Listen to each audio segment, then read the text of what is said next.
ये second video है chapter second का, जिसका नाम है चुनाव और प्रतिनिधित्व। चुनाव और प्रतिनिधित्व,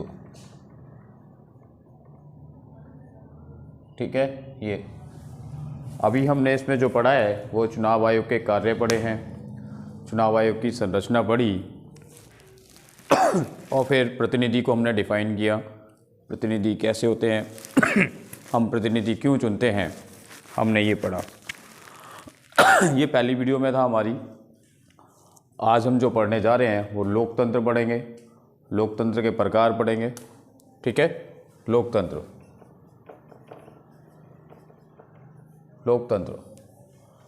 लोकतंत्र को डेमोक्रेसी कहते हैं और लोकतंत्र का मतलब होता है लोगों का तंत्र, यानी लोगों का शासन, ठीक है। यहाँ पर लोकतंत्र को दो शब्दों में तोड़ दिया गया है, लोक जमा तंत्र, यानी डेमो जमा क्रेसी। डेमो जमा क्रेसी, डेमो जमा क्रेसी। डेमो मतलब लोग और क्रेसी मतलब शासन, यानी डेमोक्रेसी मतलब लोगों का शासन, ठीक है। तो इसमें जब हम डेमोक्रेसी को डिफ़ाइन करते हैं कि डेमोक्रेसी क्या है, तो डेमोक्रेसी को डिफ़ाइन करते वक्त हमें इसकी एक डेफिनेशन है जो हमारी इब्राहिम लिंकन ने दी है। लोगों का, लोगों के लिए, लोगों के द्वारा चलाए गए शासन को लोकतंत्र कहते हैं और ये बहुत अच्छी परिभाषा है और ज़्यादातर यही इस्तेमाल की जाती है, ठीक है। तो लोकतंत्र क्या है? जहाँ पर लोगों के द्वारा चुनी गई सरकार हो और लोगों की आवश्यकता के अनुसार शासन चलाया जाता हो, उसे हम लोकतंत्र कहते हैं। क्या कहते हैं? लोकतंत्र कहते हैं। अब क्या है? ये लोकतंत्र था। अब लोकतंत्र के प्रकार कर लें। प्रकार, जो इसके प्रकार दो होते हैं, एक होता है प्रत्यक्ष और एक होता है अप्रत्यक्ष।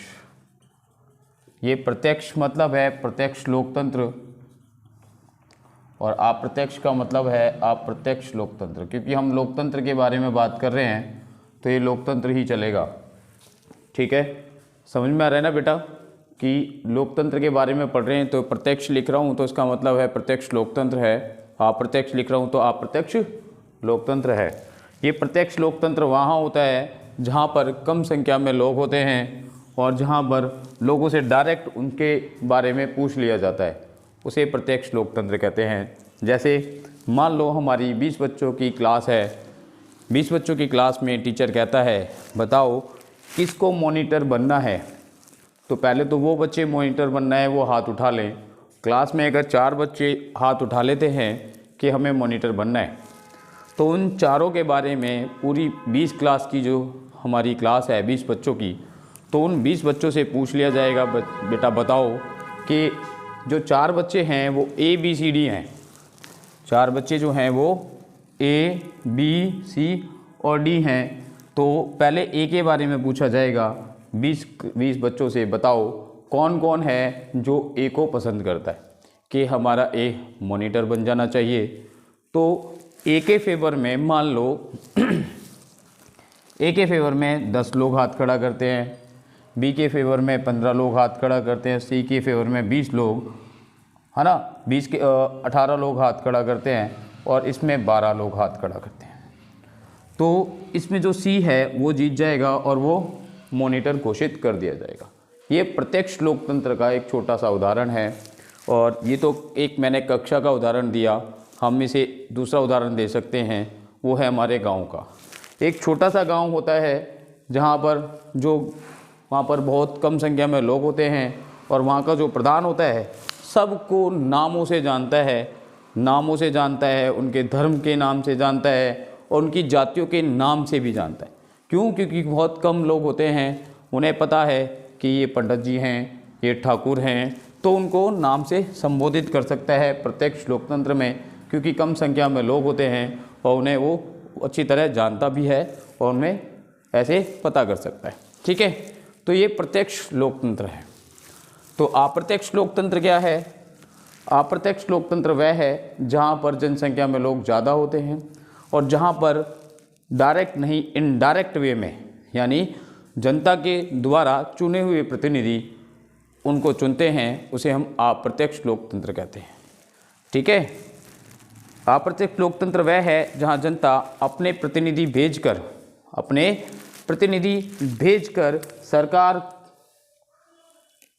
सरकार की कार्यकारिणी में भाग लेते हैं। ठीक है। तो अप्रत्यक्ष लोकतंत्र होता है। अप्रत्यक्ष लोकतंत्र क्या है? जहाँ पर जनता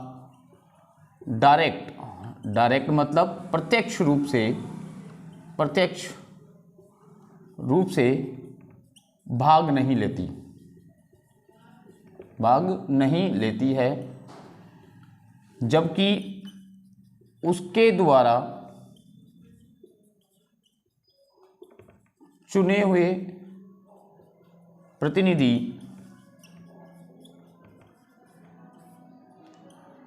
उसमें भाग लेते हैं। उसे हम प्रत्यक्ष नहीं अप्रत्यक्ष लोकतंत्र कहते हैं। ठीक है। उसे क्या कहते हैं? हम अप्रत्यक्ष लोकतंत्र कहते हैं। और प्रत्यक्ष लोकतंत्र क्या है? प्रत्यक्ष लोकतंत्र वह है जहां पर या जिस शासन में जनता प्रत्यक्ष रूप से शासन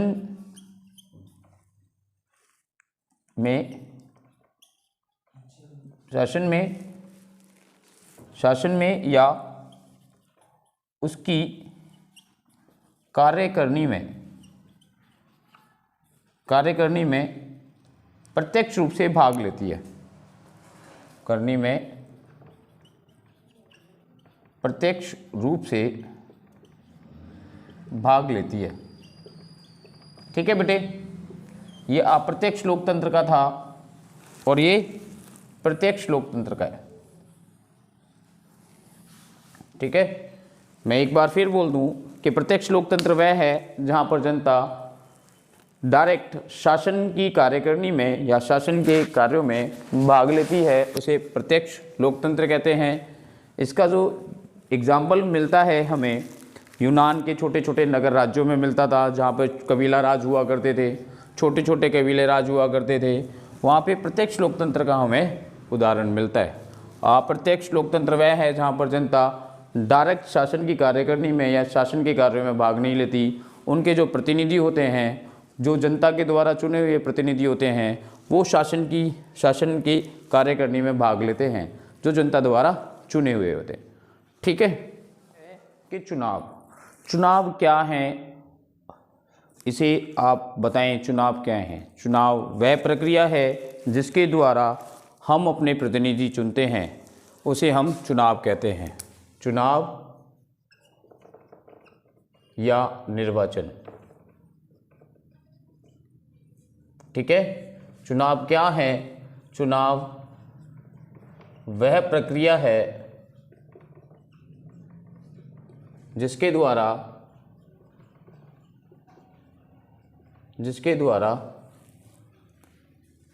हम शासन की बागडोर के लिए अपने प्रतिनिधि चुनते हैं।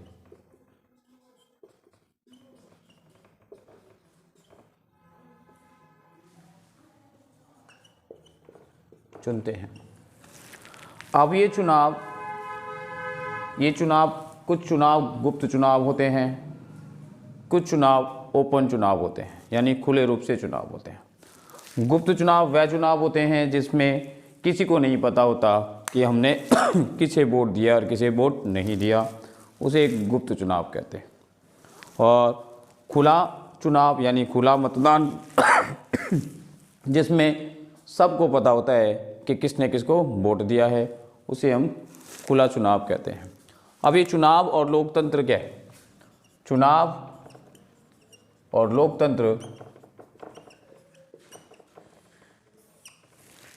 बेटा एक बात समझ लो कि लोकतंत्र है तो चुनाव है, अगर लोकतंत्र नहीं तो चुनाव नहीं।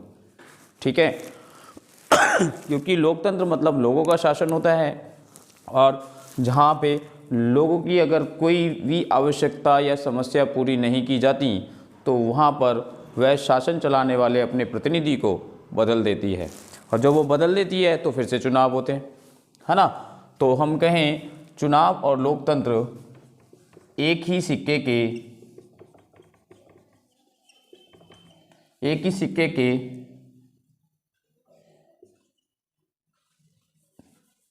दो पहलू हैं।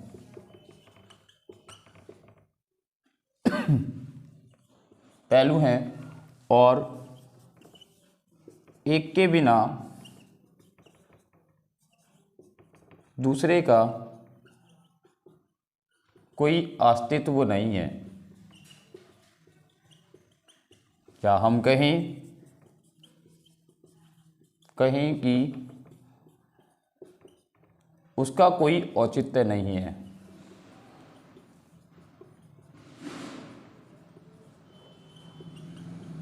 ठीक है, तो चुनाव वह प्रक्रिया है जहां पर लोग अपने प्रतिनिधियों को चुनते हैं, उसे हम चुनाव कहते हैं। ठीक है,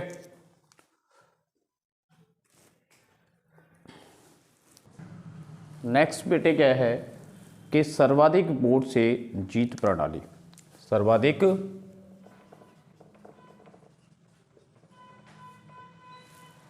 वोट से जीत प्रणाली।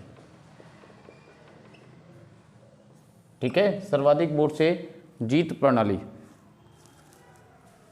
बेटे सर्वाधिक वोट से जीत प्रणाली का मतलब है जब पार्टियां इलेक्शन लड़ती हैं तो जिस भी पार्टी को सबसे ज़्यादा वोट मिलते हैं वो पार्टी जीत जाती है। सर्वाधिक वोट से जीत प्रणाली को first pass the post system भी कहते हैं। First pass the post system भी कहते हैं। First pass the post system, है ना। तो मतलब जिसको सबसे ज़्यादा वोट मिलते हैं वो पार्टी जीत जाती है। First pass the post system. ठीक है, तो ये पूछा जाता है एग्जाम में, first pass the post system का क्या अर्थ है। मतलब है कि चुनाव में जिस भी पार्टी को सबसे ज़्यादा वोट मिलते हैं वो पार्टी जीत जाती है। ठीक है, ये सर्वाधिक वोट से जीत प्रणाली को हमने इंग्लैंड से लिया है। कहाँ से लिया है? इंग्लैंड से लिया है। ठीक है, कहाँ से लिया है? इंग्लैंड से लिया है। इसके अंदर क्या होता है, चुनाव आयोग। इसमें चुनाव आयोग हमारे यहाँ पर निर्वाचन क्षेत्र यानी पूरे एक एरिए को जहाँ पर चुनाव कराना होता है तो उस क्षेत्र को निर्वाचन क्षेत्रों में बांट देता है, छोटे छोटे निर्वाचन क्षेत्रों में। इसमें वह एक सीमा को निर्वाचन क्षेत्रों में बांट देता है। ठीक है ना, क्या कर देता है? बांट देता है। और बांटने के बाद उस निर्वाचन क्षेत्र में से एक प्रत्याशी को चुन लिया जाता है, और इस निर्वाचन क्षेत्र में से एक प्रत्याशी को चुन लिया जाता है।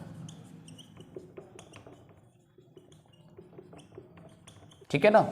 जैसे अगर मान लो कि हम कहें कि एक क्षेत्र जैसे अब मैंने बोला था कि भाई एक क्षेत्र यानी परिसीमन का मतलब है, पहले मान लो कि ये एरिया है, इसमें जो पॉपुलेशन है वो बहुत कम लोगों की है, तो इसमें जो नीड है सिर्फ एक ही प्रत्याशी की है, और उसने इसको एक क्षेत्र बांट दिया और एक यहाँ पे प्रतिनिधि खड़ा कर दिया और यहाँ से एक ही व्यक्ति चुना जाएगा। लेकिन यहाँ पर नंबर ऑफ पॉपुलेशन ज़्यादा हो गई। ठीक है, नंबर ऑफ पॉपुलेशन ज़्यादा हो गई हैं, तो क्या करेंगे कि हो सकता है कि इस क्षेत्र को वो दो हिस्सों में बांट दे। कितने हिस्सों में बांट दे? दो हिस्सों में बांट दे, और यहाँ पर दो प्रतिनिधि कर दे, ए और बी। अब यहाँ से जो प्रतिनिधि चुने जाएंगे वो 2 चुने जाएंगे। कितने चुने जाएंगे? 2। ठीक है, तो ये निर्वाचन क्षेत्र में बांटना ये चुनाव आयोग का कार्य होता है। चुनाव आयोग उसे 2 हिस्सों में बांटेगा और तो 2 ही प्रतिनिधि यहाँ पर चाहिएंगे। ठीक है, तो सर्वाधिक वोट से जीत प्रणाली का मतलब होता है जिस भी पार्टी को चुनाव में सबसे ज़्यादा वोट प्राप्त होते हैं वो चुनाव जीत जाता है और उसकी सरकार बन जाती है। बेटा नेक्स्ट है समानुपातिक प्रतिनिधित्व। समानुपातिक प्रतिनिधित्व, इसमें क्या होता है कि हर एक पार्टी अपने उतने ही प्रतिनिधियों को चुनाव में उतारती है जितने की वहाँ पर ज़रूरत होती है। जैसे हमारे चुनाव आयोग ने वहाँ पर परिसीमन क्षेत्र में बांट दिए निर्वाचन क्षेत्र में कि यहाँ पर 4 प्रत्याशी चाहिए, तो हर पार्टी अपने 4 अपने उम्मीदवार यानी प्रत्याशी वहाँ उतारेगी उतने जितने की सीटें हैं। जैसे प्रत्येक पार्टी चुनावों में पहले अपने प्रत्याशियों की एक प्राथमिकता सूची जारी करती है कि भाई हमारे इतने कैंडिडेट हैं, ये हैं और यहाँ पर से ये खड़े होंगे, और अपने उतने ही प्रत्याशी को उस प्राथमिकता सूची से चुन लेती है। ठीक है, जितनी सीटों का कोटा उसे दिया जाता है, चुनावों की इस व्यवस्था में किसी पार्टी को उतनी ही प्रतिशत सीटें मिलती हैं जितनी प्रतिशत उसे वोट मिलती हैं। इस प्रणाली में मतदाता कभी भी प्रत्याशी को वोट नहीं देता, इसमें सिर्फ वोट देता है वो किसको? पार्टी को वोट देता है। वो बीजेपी को वोट दे रहा है, आम आदमी पार्टी को वोट दे रहा है, या वो कांग्रेस को वोट दे रहा है। वो प्रत्याशी को नहीं जानता, वो किसको जानता है? सिर्फ हमारी पार्टी को वोट दे रहा है। ठीक है ना। तो ये समानुपातिक प्रतिनिधित्व प्रणाली वह है जिसमें जितनी सीटें होती हैं उतने ही मतदाता मैदान में उतरते हैं और उतनी ही सीटों पर उन्हें चुन लिया जाता है। और इसमें जो होता है मतदाता प्रत्याशी को नहीं जानते, इसमें सिर्फ वो किसको जानते हैं? सिर्फ पार्टी को। किसको जानते हैं? पार्टी को। अब सवाल ये है कि भारत में सर्वाधिक वोट से जीत प्रणाली को क्यों अपनाया गया और हमने इसे क्यों महत्व दिया? हमने सबसे पहले बात ये कि हमने इसे महत्व इसलिए दिया क्योंकि ये बहुत सरल है ना, बहुत सरल है ये प्रणाली और प्रणाली से बहुत अच्छी है और अच्छी तरह समझ में आती है। दूसरी बात, इसमें जब ज़्यादा मतदाता होते हैं, इसमें जो प्रत्याशी ज़्यादा होते हैं तो मतदाताओं के पास अच्छा विकल्प होता है, वो उनसे चुन सकती है कि कौन सा प्रत्याशी ज़्यादा अच्छा है, कौन सा अच्छा नहीं है, तो उनके में वो अच्छी तरह से उनको चुन सकती है। यानी उनके पास अच्छा विकल्प होता है कि प्रत्याशी को चुनना है और किसको नहीं चुनना है। और तीसरी बात कि ये जो प्रणाली है, मैंने पहले ही बोला कि ये प्रणाली सिर्फ वहाँ ज़्यादा अच्छी होती है जहाँ पर बहुत सारी जनसंख्या के लोग होते हैं। जहाँ पर बहुत सारी जनसंख्या होती है वहाँ पर ये प्रणाली बहुत ज़्यादा उपयुक्त है, और भारत में बहुत सारी जनसंख्या है तो भारत के लिए ये प्रणाली बिल्कुल ठीक बैठती है। और इसमें मतदाता जो होते हैं प्रत्याशी को नहीं जानते, सिर्फ किसको जानते हैं? पार्टी को। और इसमें व्यक्तिगत रूप से जानते हैं जो प्रत्याशी खड़ा होता है। और व्यक्तिगत रूप से जानने का एक फ़ायदा ये होता है कि हमें ये पता लग जाता है कि ये प्रत्याशी हमारे लिए कार्य करेगा या नहीं करेगा। क्यों? क्योंकि इसे हम अच्छी तरह जानते हैं, उसका बैकग्राउंड क्या है, उसकी क्वालिफ़िकेशन क्या है, वो क्या कर सकता है, क्या नहीं कर सकता, अभी तक उसने कोई कार्य किया है या नहीं किया है, उसे हम अच्छी तरह जानते हैं। तो इसीलिए प्रणाली बहुत अच्छी है, इसीलिए भारत ने इस प्रणाली को अपनाया। बेटा नेक्स्ट जो है वो है हमारा सार्वभौमिक वयस्क मताधिकार। सार्वभौमिक वयस्क मताधिकार।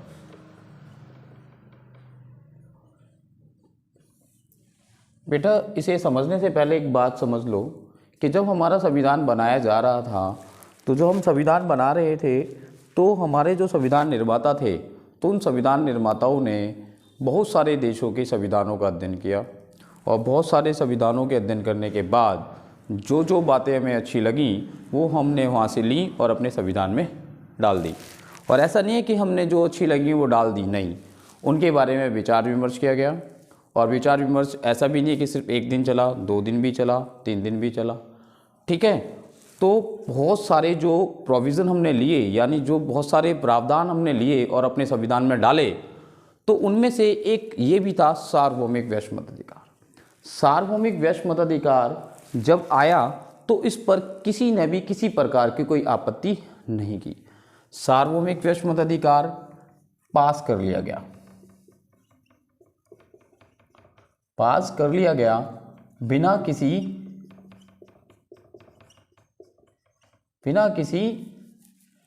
मतभेद के, ठीक है ना जी। सारे इस पर राजी हो गए। सार्वभौमिक वैश्विक मताधिकार वह है जहां पर हर व्यक्ति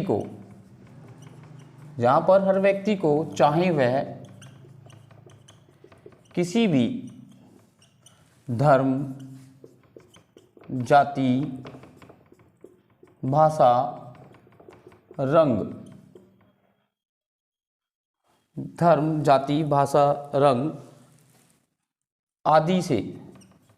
आदि के, जहाँ पर व्यक्ति को चाहे वे किसी भी धर्म, जाति, भाषा, रंग आदि के आधार पर किसी के साथ कोई भेदभाव नहीं किया जाता है और वह वोट डाल सकता है। बस इसके लिए एक शर्त है कि वह व्यक्ति 18 वर्ष का होना चाहिए। क्या शर्त है? कि वह व्यक्ति, ये शर्त है कि वह व्यक्ति 18 वर्ष का होना चाहिए, ठीक है। जो व्यक्ति 18 वर्ष का हो वो वोट डाल सकता है, चाहे वो लड़का हो या लड़की हो, चाहे वो किसी भी जाति से संबंध रखता हो, किसी भी धर्म से संबंध रखता हो, चाहे वो निम्न जाति का हो या वो उच्च जाति का हो। अगर हम सही मायने में देखें, अगर हमारे संविधान में कहीं पर अगर हमें समानता दिखती है तो सिर्फ समानता यहाँ दिखती है और कहीं हमें समानता दिखाई नहीं देती। जब आप देखोगे, जब वोट डालने जाते हैं तो सभी एक लाइन में लगे होते हैं। यहाँ पर सभी एक लाइन में लगे होते हैं, चाहे वो छोटा हो या बड़ा हो, चाहे अमीर हो या गरीब, कोई भी हो, सभी एक लाइन में लगते हैं। सिर्फ यहीं पर समानता दिखती है बेटा, और कहीं हमें अपने पूरे संविधान में सिर्फ बातें की गई हैं समानता की, लेकिन हमें कहीं पर भी समानता दिखाई नहीं देती। सिर्फ इसके बिना हमें सिर्फ यहीं पर समानता दिखाई देती है। इसकी दूसरी शर्त ये है कि वह पागल या दिवालिया ना हो। पागल या दिवालिया ना हो। और तीसरी शर्त यह है कि वह भारत का नागरिक होना चाहिए, कि वह भारत का नागरिक होना चाहिए, ठीक है ना। तो वो व्यक्ति वोट डाल सकता है, ठीक है। ठीक है बेटा, समझ में आ गया ना। सार्वभौमिक वैश्विक मताधिकार क्या है? सार्वभौमिक वैश्विक मताधिकार वह है जो भी व्यक्ति 18 साल का हो वो वोट डाल सकता है, उसके साथ किसी प्रकार का कोई भेदभाव नहीं किया जाएगा, चाहे वो किसी भी जाति, धर्म, भाषा से संबंध रखता हो, है ना। बस वो 18 साल का होना चाहिए, वो वोट डाल सकता है। इसका लास्ट टॉपिक है चुनाव प्रणाली के दोष, ठीक है। क्या है? चुनाव प्रणाली के दोष।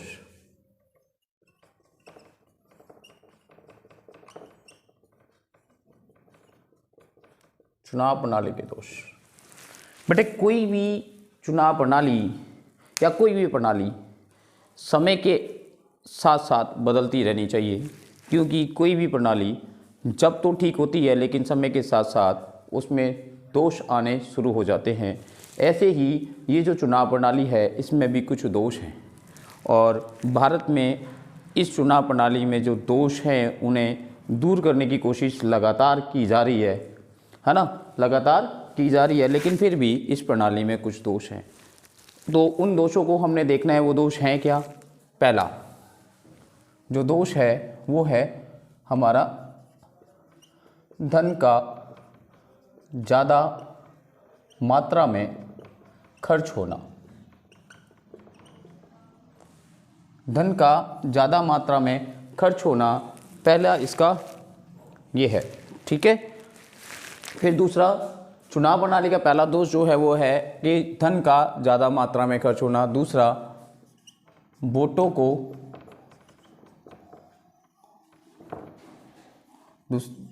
को खरीदा जाना। अब वोटों को खरीदा जाना, वोटों को कैसे खरीदते हैं? अब ये वोटों को सिर्फ पैसे देके नहीं खरीदते, वोटों को हम जैसे शराब देकर, या हम कहीं पर जो हमारे प्रत्याशी होते हैं वो कंबल बांट देते हैं या कुछ और बांट देते हैं। ये सीधा सीधा यही है कि वोटों को खरीदा जाता है। ठीक है, फिर तीसरा कि हमारी चुनाव प्रणाली में सांप्रदायिकता का फैलाना है ना। तो सांप्रदायिकता को ज़्यादा फैलाया जाता है, धर्म के नाम पर, जाति के नाम पर हमें लड़वाया जाता है। ठीक है, जो धर्म और जाति के नाम पर जो लड़वाया जाता है उसमें हिंसा हो जाती है। हिंसा हो जाती है। हिंसा जो होती है जाति के नाम पर हो जाती है, जाति या धर्म के नाम पर हो जाती है, धर्म के नाम पर हो जाती है।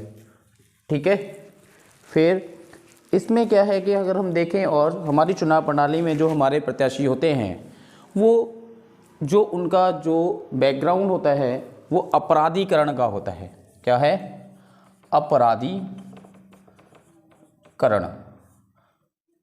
अपराधीकरण के प्रत्याशी होना। अपराधीकरण के प्रत्याशियों पर रोक लगाने के लिए एक बार संसद में एक प्रस्ताव रखा गया कि जो भी प्रत्याशी हो वो साफ सुथरा होना चाहिए, उसके पास किसी प्रकार की कोई अपराधीकरण यानी क्रिमिनल रिकॉर्ड नहीं होना चाहिए। लेकिन जब ये संसद में गया तो संसद में पास ही नहीं हुआ।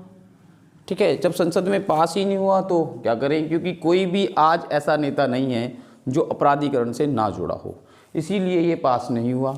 और ये एक हमारी चुनाव प्रणाली का सबसे बड़ा दोष है, अपराधीकरण की प्रवृत्ति या अपराधीकरण के प्रत्याशी होना। ठीक है, फिर छठा कि लोगों को झूठे वादे करना या हम कहें कि उन्हें लुभाना।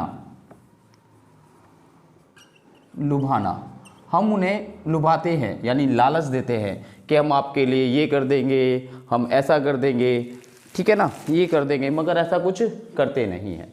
तो ये चुनाव प्रणाली के जो दोष हैं वो 6 हैं हमारे, और अगर इनको हम दूर कर लें तो हमारी चुनाव प्रणाली बहुत अच्छी हो जाएगी। पहली क्या है? धन का ज़्यादा से ज़्यादा खर्च होना। वो ज़्यादा से ज़्यादा खर्च होने का मतलब है अननेसेसरी मनी वो खर्च कर देते हैं। इस अननेसेसरी मनी को हम जनता के हित में कार्य कर सकते हैं, जैसे कि जो हमारे प्रत्याशी होते हैं वो बहुत बड़ी मात्रा में जैसे लड़ियाँ लगाते हैं या कुछ और कार्य करते हैं, तो इतना पैसा जो वो लड़ियों में लगाते हैं तो वो उस पैसे को वो सेव कर सकते हैं या किसी गरीब की मदद कर सकते हैं, तो ये पैसा बचाया जा सकता है। वोटों को खरीदा जाना। तीसरा, सांप्रदायिकता का फैलाना, हिंसा, जाति या धर्म के नाम पर वोट मांगना, आपस में लड़वाना, अपराधीकरण के प्रत्याशी होना और लोगों को झूठे वादे करना या लुभावना, ये हमारे चुनाव प्रणाली के दोष हैं। ठीक है, अगर हम इसे दूर कर दें तो हमारी चुनाव प्रणाली बहुत अच्छी हो जाएगी। ठीक है बेटे, और एक और बात, ये चैप्टर यहाँ ख़त्म हो जाता है और आपसे मैं कहता हूँ कि अगर आपको वीडियो अच्छी लगती है तो आप इसे लाइक और सब्सक्राइब कर दें।